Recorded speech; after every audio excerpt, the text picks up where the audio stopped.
Hi there and welcome to the Labyrinth today. If you're not aware, I'm Anah Parreli and the channel owner. If you're a returning visitor, thank you so much for your ongoing support of the channel. If you're a newbie, thank you. I hope that the content will be enjoyable and beneficial to you. Today we're going to be talking about the colour emerald green. If you've seen any of the other videos that I've loaded at the moment, we've started with the blues and the whites, not all the blues, the primary type colours, and now we're sort of looking at more so the greens and the different shades of green. So today we're looking at the emerald green.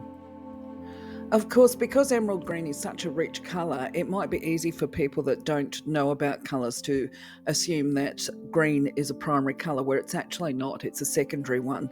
It's a mix of the colours blue, the primary colours blue and yellow, that gives us this green. But when we're talking, well, not this green specifically, when we're talking about emerald green, we're talking about adding the blue, the yellow, and a little bit of red to give it the depth. And of course, the depth of the colour emerald green is going to vary dependent on what the amount of the primary mix. So if we were an artist and tried to make the colour emerald green, it would depend how much we added of each of the colours. And of course, we can always lighten a shade by adding a bit of white to it. So it can be quite difficult for somebody such as myself using digital technology to create the correct shades, and so a certain amount of imagination is needed when we're trying to visualise, because we're all shaped by our own view or perception of what a colour is anyway. But when we talk about emerald green, we're actually talking about an aspect of the heart chakra. You can see it here. It's in this image of the person in the bubble, it's actually a little bit too bright, okay? It looks like it's got too much yellow in there. But realistically, the emerald green is associated to the heart chakra. And quite often you're going to see when people are talking about chakras, and they're giving you activities for the heart chakra, or trying to tell you the colour of the heart chakra even, it will be like this image here with the focus on the heart chakra as green. But what many people are not aware of is that the heart chakra is actually two-tone. I can't create it in this image here, but it's actually the green and the pink, because the green and the pink represent different aspects of the heart. Now, just to remind people, the heart chakra refers to the capacity to give and to receive love. And in the very simplest expression, the colour green is about giving love. It's about others, okay? And the love that we can hold for them. It can be to do with forgiveness, accepting them for who and what they are, in recognition of the fact that we all are perfect imperfections, as that saying goes, and to have compassion for people. But when we talk about the colour pink, we'll be doing that in a different video.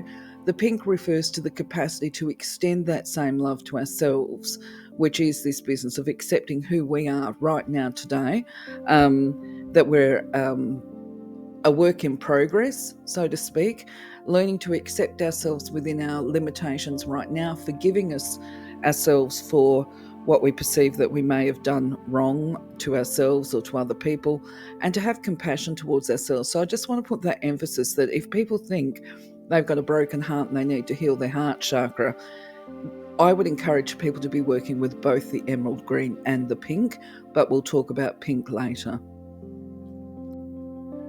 So when we talk about the emerald green and how that can benefit us, it's actually about being able to see through the eyes of love, which is this, seeing past the surface of events, circumstances, and people.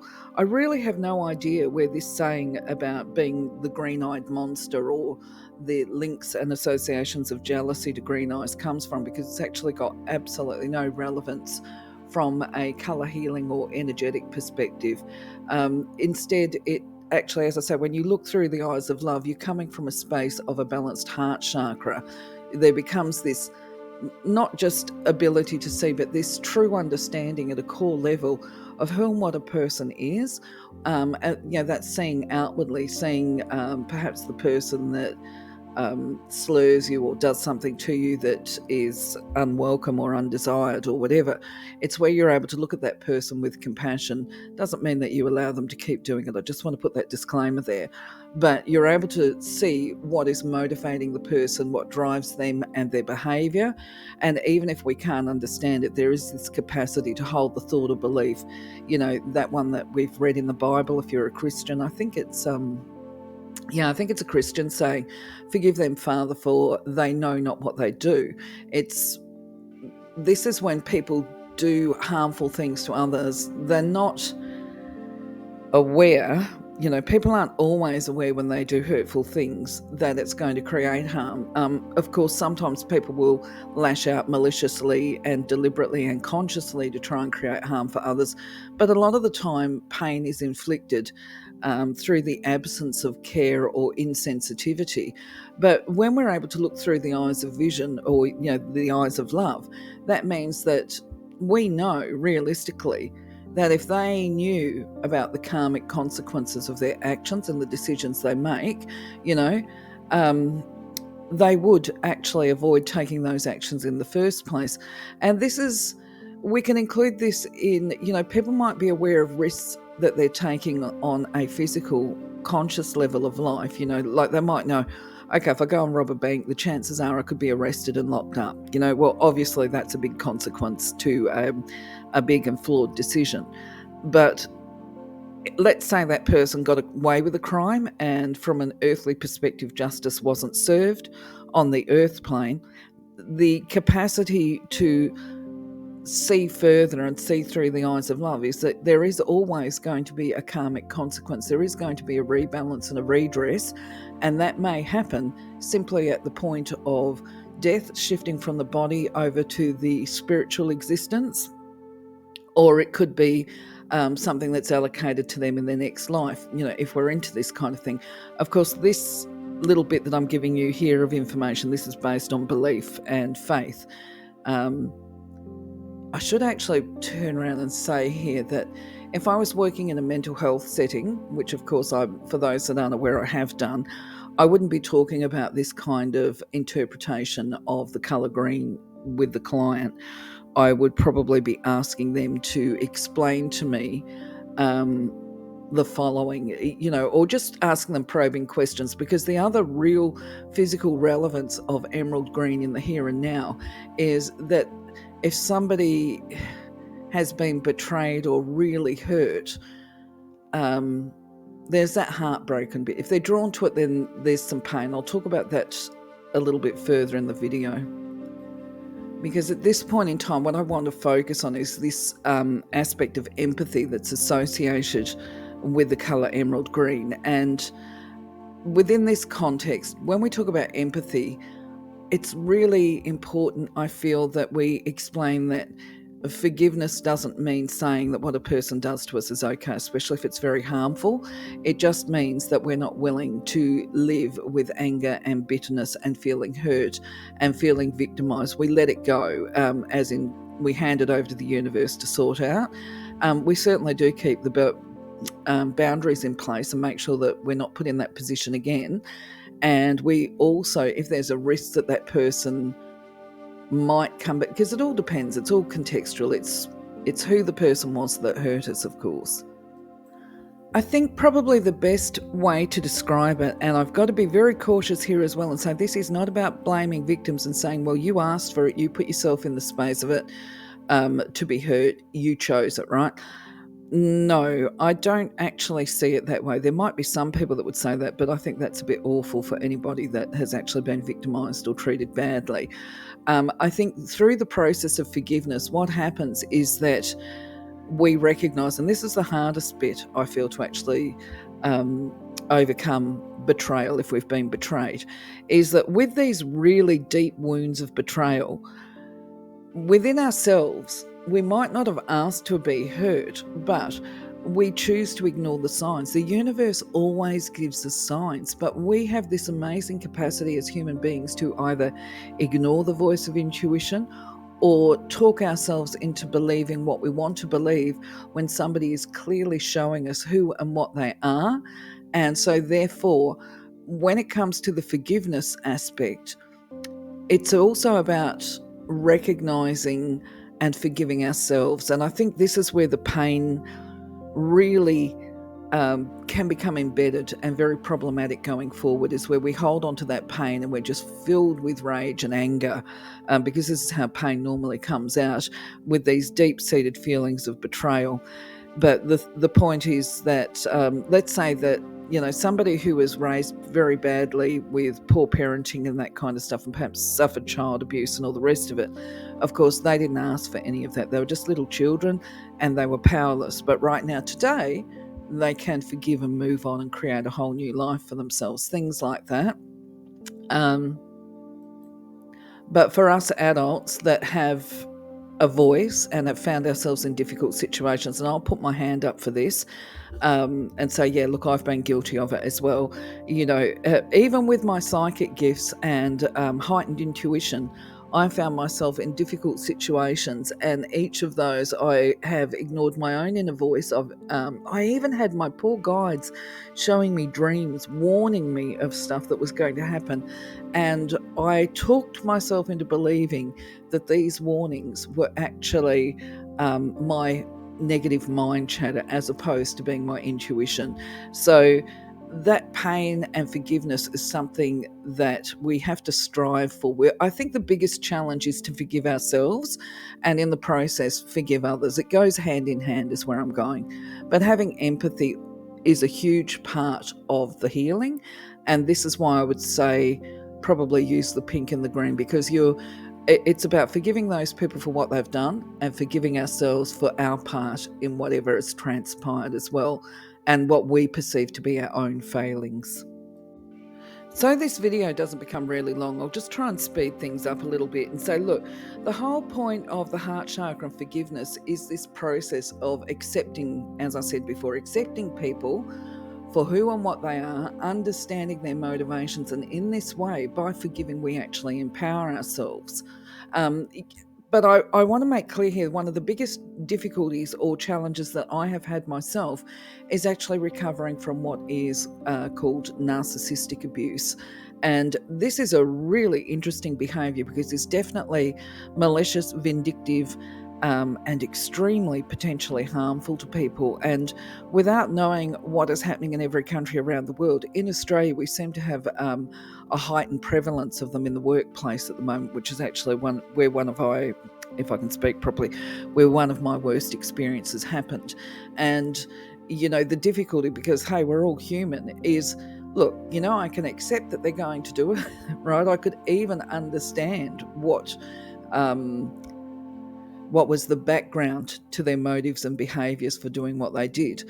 But the reality is, what I couldn't help feeling for a long time was actually deep-seated anger at them for thinking that what they do is okay, because part of that was the harm done to me, but also the harm done to the clients, because we were working with vulnerable people and mentally unwell people. And there is that judgmental aspect of myself that turns around and says, we don't need to, you know what I mean? People don't need to be this horrible. Well, they don't, actually. I cling to that. I don't think it's necessary to be so cruel and harsh and unkind to people, but people are. And there becomes this acceptance that they're all on their own journey. Everybody's growing at their own rate. And drawing upon that example particularly, I can say this one was the hardest, as I say, not just the hardest to recover and bounce back from, forgiving them for what they did, because they did some pretty horrible stuff, as I say, not just to me, but to the client base as well. But the other part, because I got so caught up with it, I did the, where we get told, don't resist, and what you resist persists.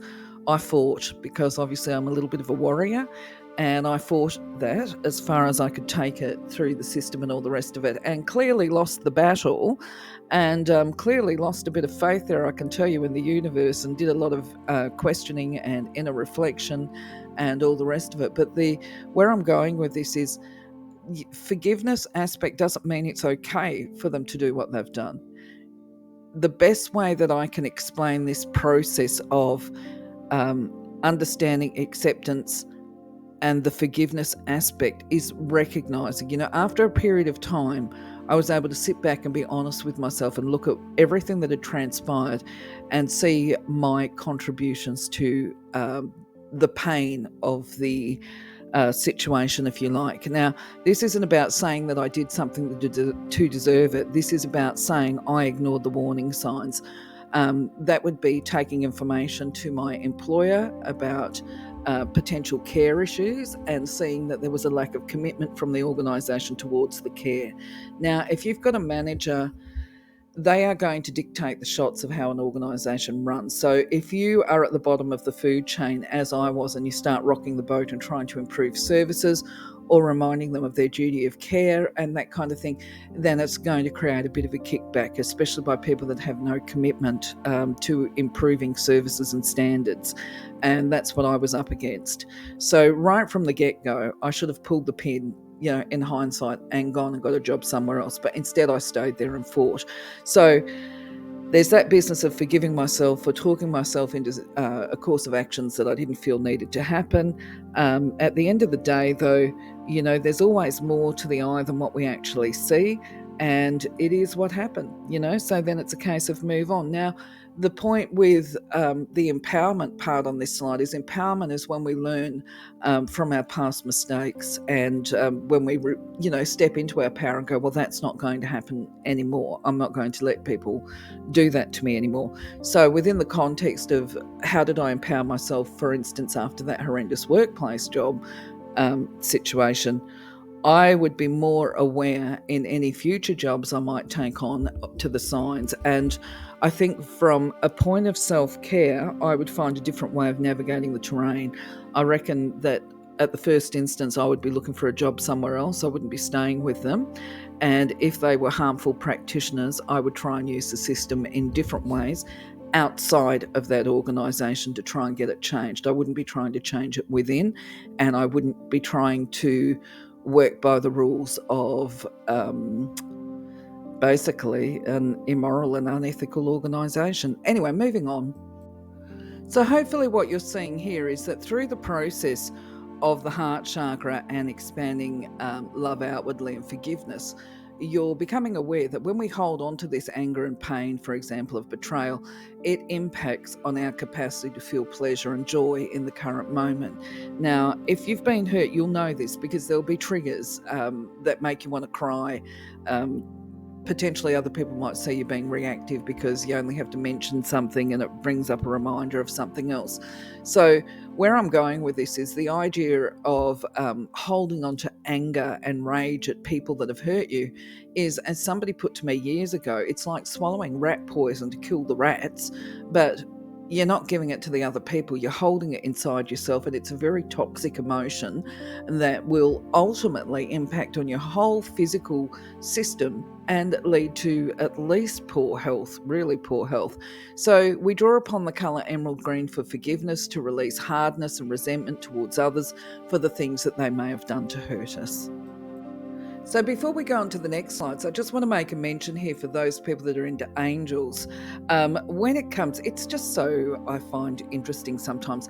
When we talk about the colour emerald green, we're also, within the angel context, there has been links or associations made to the brow chakra being emerald green once you get into the fourth dimension. For those people that go, what is the fourth dimension? It's kind of like, my understanding of it is third dimension is walking on the earth plane. Fourth dimension is that bit where we drop the body and we no longer have a body, but we're still sort of on the earth plane, if you like. And the fifth dimension is probably, if we were to equate it to religious beliefs, is a level of heaven, I guess, is probably a reasonable way to explain it. But either way, the brow chakra on the third dimension is considered to be indigo colour, and on the fourth dimension it's considered to be emerald green, and it is associated to Archangel Raphael. There you go. And the psychic gifts, I need to mention that. So basically, if you're repelled by or attracted to the colour green, emerald green, it's time to explore whether or not you're carrying some anger internally. and if you've got some really hard feelings of betrayal and resentment towards other people, or even a broken heart. So the colour emerald can be used to restore harmony within relationships and life, and you can certainly use it in any challenging situations. Now, other attributes worth mentioning is it's said to attract abundance, and just if you're feeling low, or your energy resources are low, you can draw upon the colour emerald green to replenish yourself and your aura. Now, speaking of the chakras, I did mention before that if I was going to be working specifically with the energy of the heart chakra, that I would encourage people to use the pink. So I'm just going to give you a couple of tips here and suggestions. In the first instance, when we have betrayal, to the extent that I've talked about before, this can actually impact on the will and desire to live. People can feel very hopeless, especially if their reputation has been destroyed in the workplace and stuff like that. So when we're talking about those kind of feelings, we're talking about the red chakra. When we're talking about this anger and rage and wanting to lash out and wanting to get justice and fire and fury and all the rest of it, we're talking about the orange chakra. When we're talking about not having any faith in the future, feeling injustice, hopeless, not able to trust people, which is often what happens once we've been betrayed, we're talking about the yellow chakra. So for me, because we're talking about different elements of thinking, if you like, as well as emotion, I would recommend that if anybody is trying to heal their heart chakra, that they actually do all the chakras. But if somebody wants to work specifically on the heart chakra themselves, then I would encourage them to work with the emerald green and the pink. And because I like strong colours, it's different for people, but as you can tell, when you look at the emerald green shade and you look at the shades of magenta, they are strong, bright, vivid colours. And I feel, this is my belief, that when we use these colours, that it fast tracks development and change. But the point being that sometimes change needs to happen slowly. Now, if you're somebody that feels uncomfortable when you use these colours, or if change starts occurring too quickly for you in ways that leaves you feeling slightly imbalanced or whatever, then basically, instead of using the strength and the vivid colours, you would bring the shades down and make them pastel hues, okay? So you would use the pale pink as opposed to the magenta, things like that. So hopefully that works for you. Let me know how it goes. So I'm sure you're aware that there's many activities a person can do to be able to work with a colour, and many of them will come back to doing activities that involve the sacred breath and just breathing them into the aura. But there are other activities that we can do at different times, and within this one I'm going to suggest to you a different way, which is using the emerald ray. Now, this is a very simple exercise that you can use to calm your mind, body and soul when you're feeling uptight. And I find doing these kind of activities in the garden, because we've got good weather, actually works really well. So you would stand or visualize yourself standing in a garden with beautiful green grass, and imagine yourself wearing white clothes, and you put your attention on this breath, that sacred breath, which we've got videos on that, so I'm not going to go back into it. And then you visualize this emerald ray coming through your aura, through the crown on your aura, and you focus your attention on the greenery that you've got in your garden. Now, if you've got some nice grass, you can actually then bend down, put your hands on the grass, and allow this beautiful healing, calming, grounding energy to enter the entire, your being, if you like, your entire being. And in your mind, you imagine what it would be like to be that blade of grass growing without resistance and flourishing, because that's actually an interesting activity to do in itself, just to see that blade of grass, because yes, when they are supported, they just thrive. It's really quite interesting. So you would imagine yourself to be this blade of grass. So then breathe in the emerald ray, that emerald colour, and allow the sense of calm to fill you. And then make the affirmation here that's on the slide. And of course, word this affirmation in a way that feels comfortable to you, because this is the important thing, that you word it how you like. So you might want to change the word, for example, divine love, to how you refer to the creator by whatever name you use. That would be the first tip. And whenever we do an affirmation, remember we finish it and close out by saying thank you. So, my friends, I'm going to quickly draw this video to a close because I've done some waffling today. If you've got some feedback, your own thoughts, your own experiences that you want to share, please do leave a comment. If you've got questions and I might be able to answer them, or somebody else might be able to answer them, then leave a question. I will check in and I will respond to them on the Sunday yarning video. Until then, I hope the information that I give you is valid and helpful in some way, shape, or form. And thanks for being part of my journey. Have a wonderful week. I'll catch you on the next video. Bye bye for now.